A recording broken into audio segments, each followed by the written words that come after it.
Hello my dear friend, I M A celebrity বন্ধু রফিক। চলে এসেছি শুটিংয়ে ভোরবেলায়। আর ভোরবেলা শুটিংয়ে আমাদের প্রথম দৃশ্যটা হলো এই আগুনের দৃশ্যটি দেখুন। আমাদের রাজীব আগুনের পাশে দাঁড়িয়ে আছেন, মুনমুন অ্যাক্টর আগুনের পাশে দাঁড়িয়ে আছেন, আর আমি ওদের ছবি উঠাচ্ছি।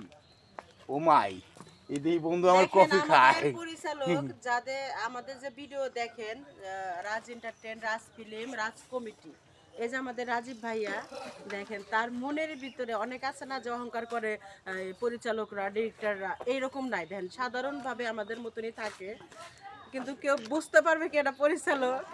আমার ভাই আমাদের মতো সাধারণভাবে চলে, তাহলে কত ভালো।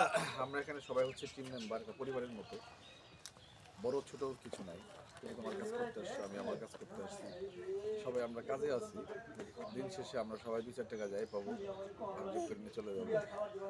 এই দেখ, হ্যাঁ দেখছেন কত সুন্দর করে কথা বললেন, কিন্তু ভাইয়া কলি কি বলবো, বিশাল বড় লোক, কিন্তু তারপরে একদম আমাকে মতনই চলাফেরা করে সাধারণ মানুষ। আসলে বড় লোক গরিব এগুলো তো কিছু না, সবাই হচ্ছে আমাদের সবারই সমস্যা আছে। ভাইয়ের মুখটা একটু ভালো করে দেখাও, দুবার মধ্যে রাখছো কে? এই যে সবাই এদিকে কাজ কাছে করতেছে, তবে আমি আমার টিম, আমি কাজ করতেছি, তোমরা এখানে কাজ করতে আসছো। হয়তো বা আল্লাহ যদি কোনোদিন তোমার একটা টিম দেয়, তোমার এখানে আমি গিয়ে কাজ করতে পারি। না তোমার কাছে যে না, তবে সবচেয়ে আমার একটা জিনিস ভালো লাগছে, আমি কালকে সারাদিন রাজীবের ওখানে কাজ করছি। রাত 12টার সময় আমি একটা জায়গায় কাজ করতে যাই ঢাকার এক টিমের সাথে। তবে রাজীবের মতো ব্রেন ওই টিমের যে ডিরেক্টর ও হবে না।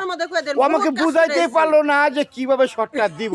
আমার ব্রেন থেকে আমি এক থেকে শটটা দিয়ে আসছি, মাত্র 10 মিনিট সময় দিয়েছি একটা টেক। আমি সত্যি কথা বলি, আমরা অন্য জায়গায় কাজ করি, 5টা কি 6টা ভিডিও বানাই, ভাইয়া